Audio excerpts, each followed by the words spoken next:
U.S. President Barack Obama made his first public appearance since winning re-election, and he used it as an opportunity to get to work on fixing a looming financial problem that could send the country back into recession.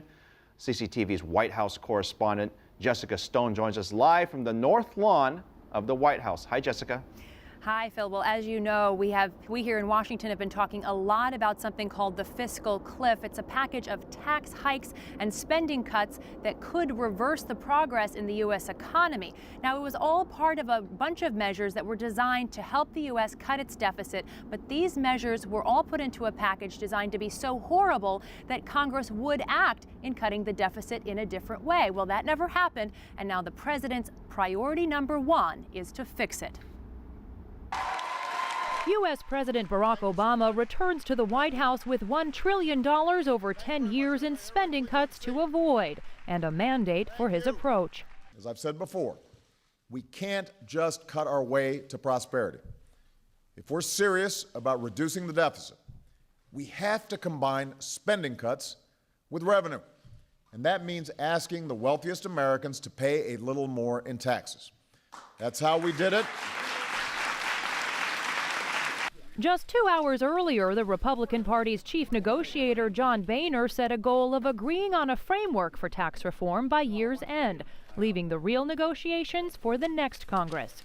Over the summer, we passed a bill to extend all of the current tax rates for 1 year so that we had time to overhaul our tax code. And it's why I outlined a responsible path forward where we can replace the spending cuts and extend the current rates, paving the way for entitlement reform as well as tax reform with lower rates. Even as we're negotiating a broader deficit reduction package, let's extend the middle class tax cuts right now. Let's do that right now.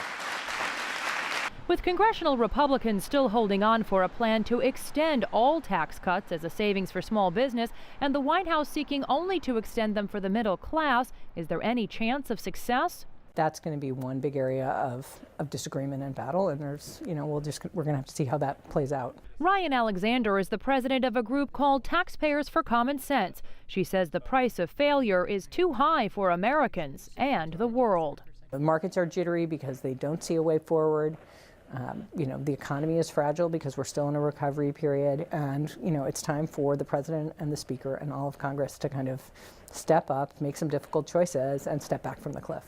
And Phil, the president has invited Democrats and Republicans from Congress to meet at the White House on Friday. After that, they have a Thanksgiving holiday week-long break. They come back, they have just 5 weeks to solve this problem before the end of the year. Jessica, I've heard all kinds of scary ways to describe this fiscal cliff. By the way, I don't even know where the name fiscal cliff came from, but it sounds awful, it sounds terrible, and everything I've read is awful.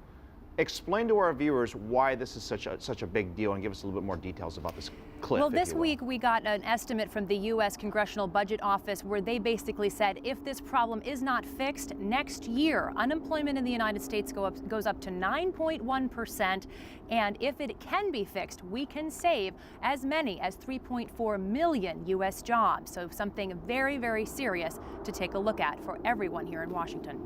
All right, Jessica, thank you very much.